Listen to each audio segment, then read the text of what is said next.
Bonjour à tous et soyez les bienvenus dans cette nouvelle pause garage. T'es où? Je suis là. T'es Je où? suis là. Oh, mais t'es trop petit pour ce genre de voiture-là, t'as oublié ton tabouret. Soyez tous les bienvenus dans cette nouvelle pause garage consacrée cette fois-ci au tout nouveau pick-up de chez Volkswagen, l'Amarok de la dernière génération.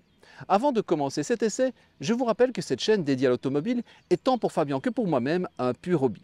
N'hésitez cependant pas à nous soutenir en nous gratifiant de vos plus beaux pouces bleus, de commentaires, de partages et d'abonnements lorsque vous aurez terminé le visionnage de cette vidéo. Pour les petites chaînes comme nous, c'est très important vis-à-vis de l'algorithme de YouTube afin d'être mieux référencé. Bon allez, sans plus attendre, lançons l'essai de ce Volkswagen Amarok.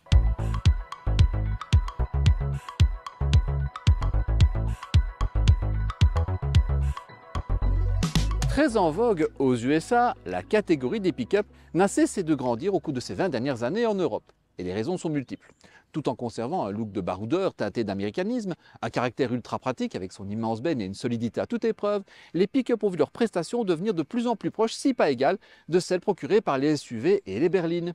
Malgré leur châssis à échelle, signe d'une appartenance à l'univers de l'utilitaire, les prestations routières sont devenues celles d'un gros SUV et les habitacles deviennent luxueux et ultra connectés.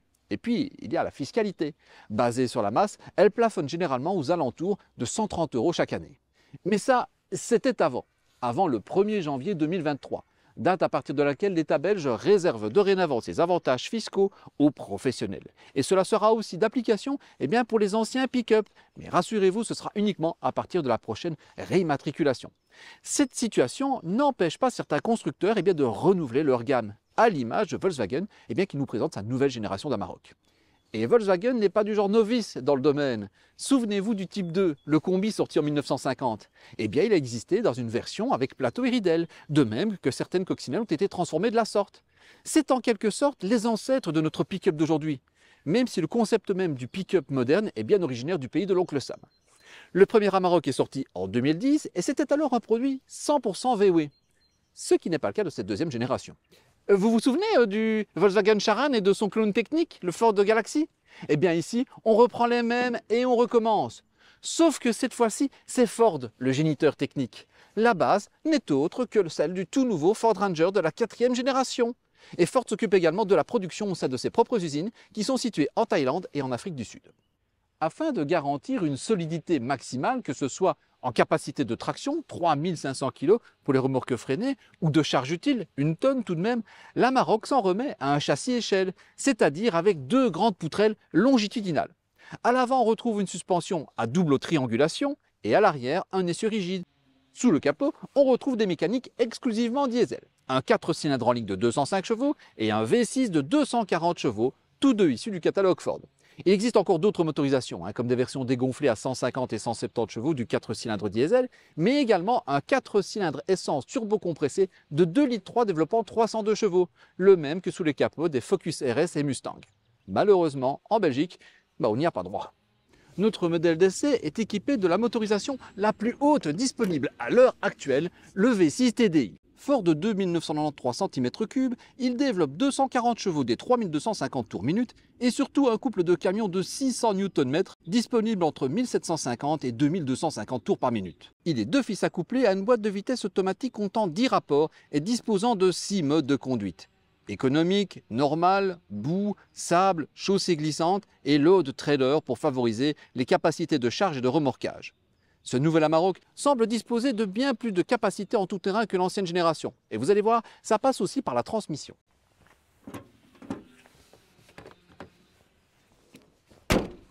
La puissance est transmise aux 4 roues par l'intermédiaire d'un embrayage multiliste. Il existe 4 modes de transmission. Le 4A concerne la conduite de tous les jours, avec une répartition variable de la puissance entre les 4 roues. Le 4H verrouille l'embrayage multidisque pour faciliter la traction.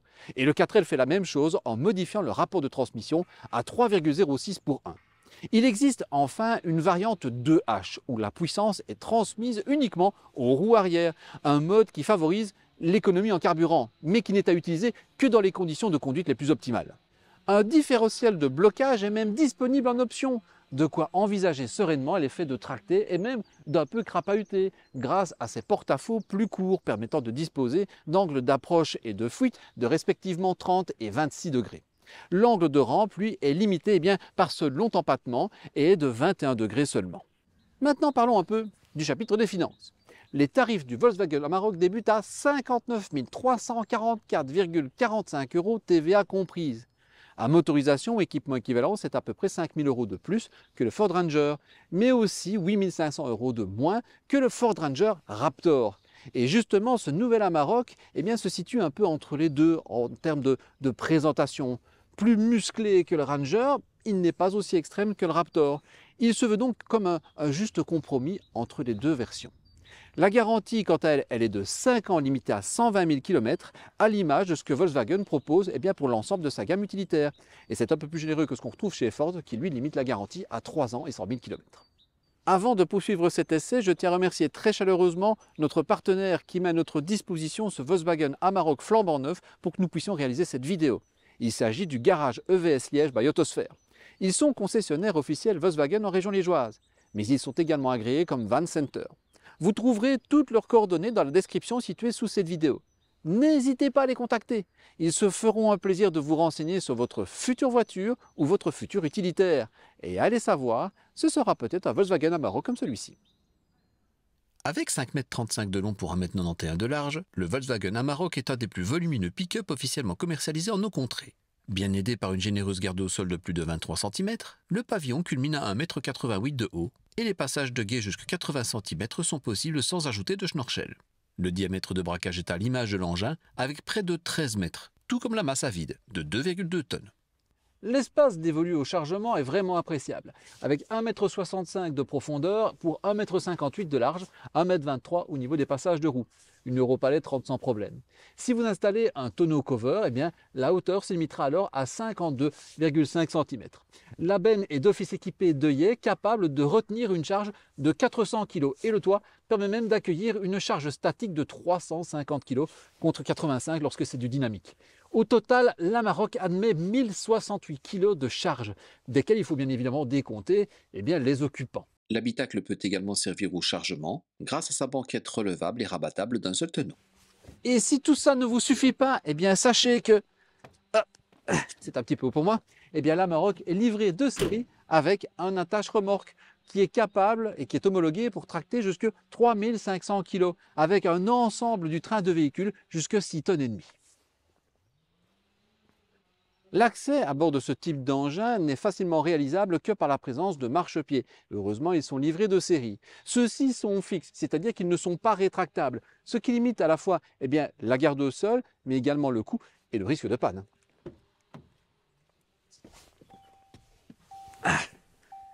Une fois installé à bord, l'espace ne manque pas du tout.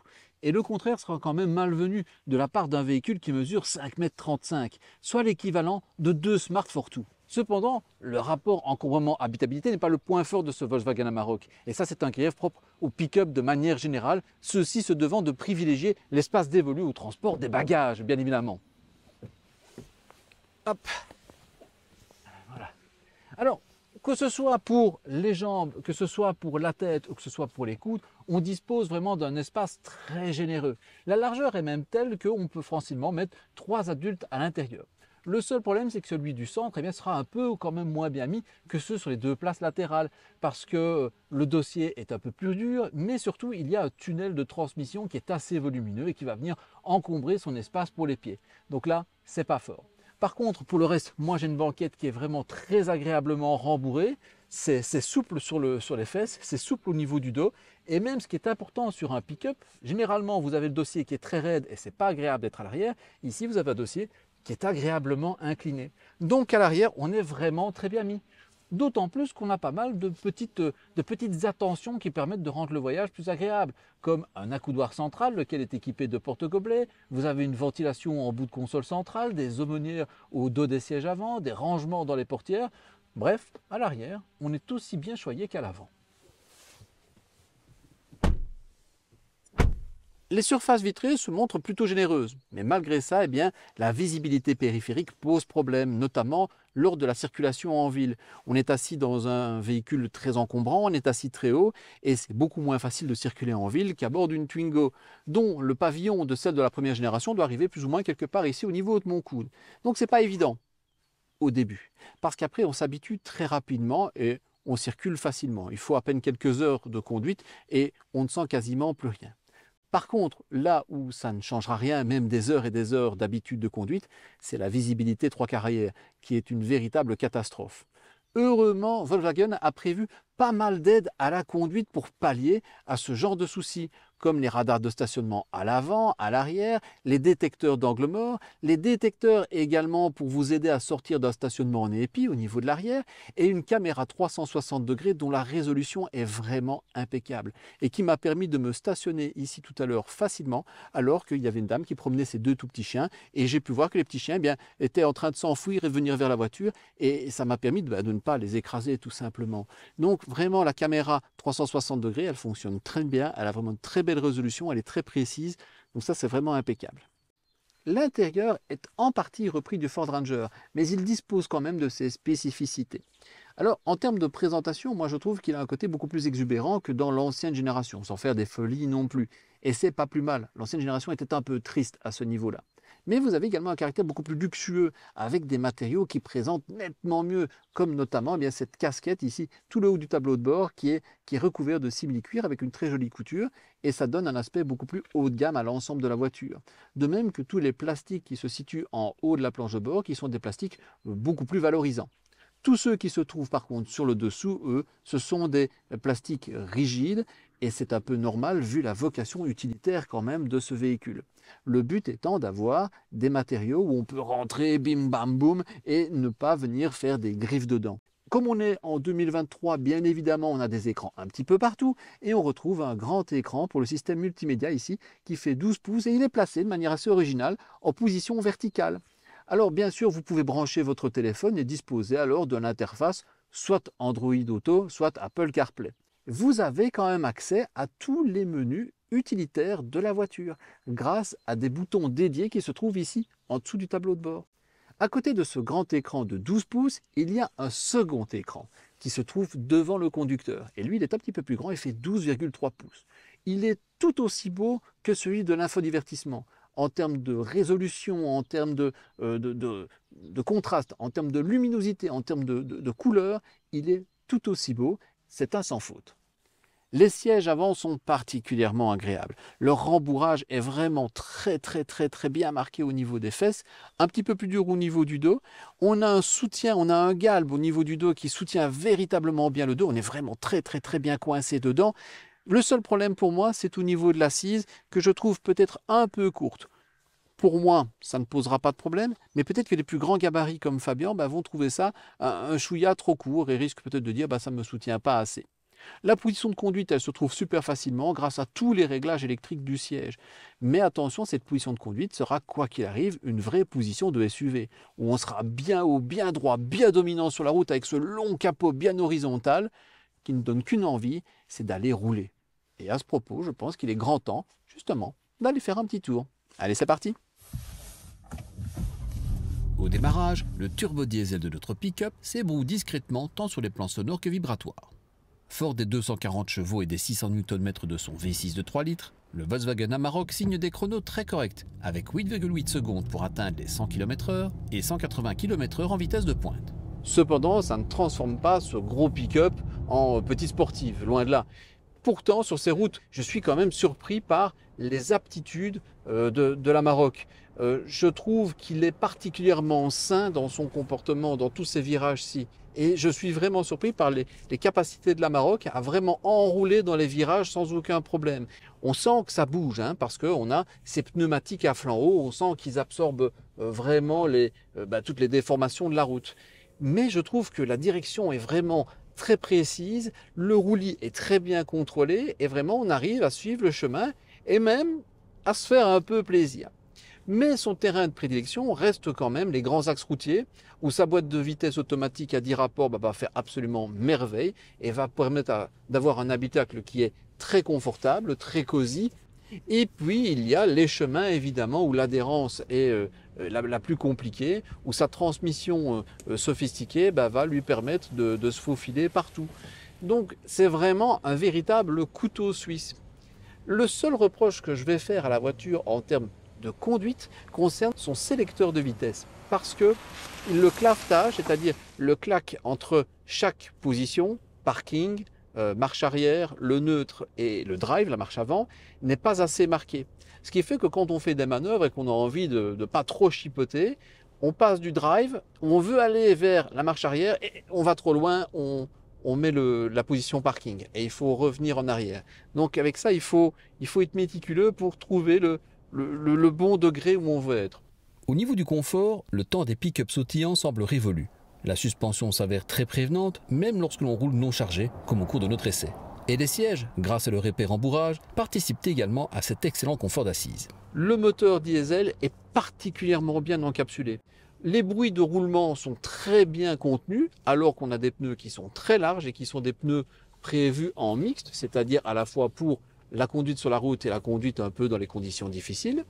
Et puis, il y a la sonorisation aussi par rapport au bruit aérodynamique qui est vraiment super bien maintenu. Et pourtant, on a une surface frontale qui est énorme, on a des angles droits à peu près partout, et sur autoroute, on n'entend quasiment rien. Le seul bruit qu'on va entendre provient de la benne à l'arrière où on entend un peu du bruit, mais comme c'est derrière, on l'entend beaucoup moins fort, et également toute une série de bruits de mobilier, mais qui sont en fait dus à mon matériel que j'ai installé derrière moi.